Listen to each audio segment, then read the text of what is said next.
विश्वास योग्यता के लिए बुलाए जाने वाले प्रभु यीशु मसीह के नाम से आप सबों को मैं धन्यवाद देता हूं।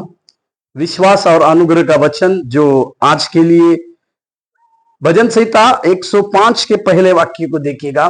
भजन संहिता 105 का उसका पहला वाक्य जहां लिखा है, यहोवा का धन्यवाद करो, उससे प्रार्थना करो, देश देश के लोगों में उसके कामों का प्रचार करो। परमेश्वर और उसके लोग, इसके विषय में लिखा हुआ यह भजन संहिता है। और इस भजन संहिता को हम इस भजन संहिता को पहला इतिहास का 16वें अध्याय में 8 वचन से 22वें वचन तक की बातों में भी देख सकते हैं। परमेश्वर और उसके लोग, यानी जो परमेश्वर का जन बनता है, जो परमेश्वर का लोग होते हैं, जो परमेश्वर के लोग बन जाते हैं, ऐसे लोगों के जीवन में क्या होना चाहिए, 3 बातें होना चाहिए। इसी के लिए इस भजनकार इसके विषय में जोर देता है। आप और हम परमेश्वर के लोग, परमेश्वर जब आपका और मेरा परमेश्वर जो है वो परमेश्वर बन जाता है, या वो परमेश्वर को जिसको हम मानते हैं वो हमारा सर्व हो जाने के बाद, सब कुछ हो जाने के बाद, हमें 3 विशेष बातों को करने की आवश्यकता है, जिसके बारे में इस भजन में लिखा हुआ। पहले परमेश्वर का धन्यवाद करने की आवश्यकता है। सुख में, दुख में, कमी घटी में, संघर्षों में, कई प्रकार के सताओं में, या किसी भी प्रकार की बातों में हमें परमेश्वर का धन्यवाद देने की आवश्यकता है।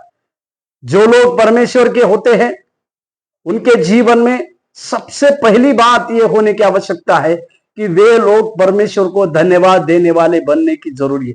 दूसरी बात है प्रार्थना करना। जो परमेश्वर के लोग हैं उनके लिए निरंतर प्रार्थना करने वाली बातें होने की आवश्यकता है।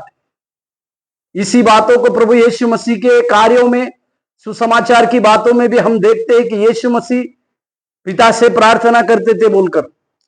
हर एक वो व्यक्ति जो परमेश्वर का जन बना है उसे प्रार्थना करना जरूरी होता है, और उसके जीवन में प्रार्थना एक बड़े कार्य को लाने के लिए मदद करती है, जिसको हमें समझने की आवश्यकता है।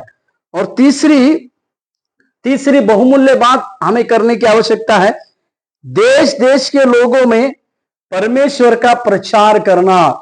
यानी परमेश्वर ने जिन कार्यों को, जिन अद्भुत बातों को इसमें लिखित वचन के आधार पर किए हैं, उसकी चर्चा या उस बातों को कई एक देश देश के लोगों में बताना, यानी उसके एक गवाही की बातों को कई एक देशों में, कई एक लोगों तक पहुंचाना, यह हमारा तीसरा बहुमूल्य कार्य है। इसी के लिए जब हम उसके जन बने हैं, हम उसके लोग बने हैं, तो हमें परमेश्वर का धन्यवाद देना है, उससे प्रार्थना करना है, और परमेश्वर ने जितने कार्य किए हैं उन सभी कार्यों को देश देश के लोगों में बताना है। आज सवेरे के समय में इस 3 प्रकार के कार्यों को हम अपने मन में समझे और परमेश्वर के लिए अर्पित जीवन के साथ इस कार्य को करने हेतु और हम आगे बढ़ने पाए। प्रभु आपको आशीष दे। धन्यवाद।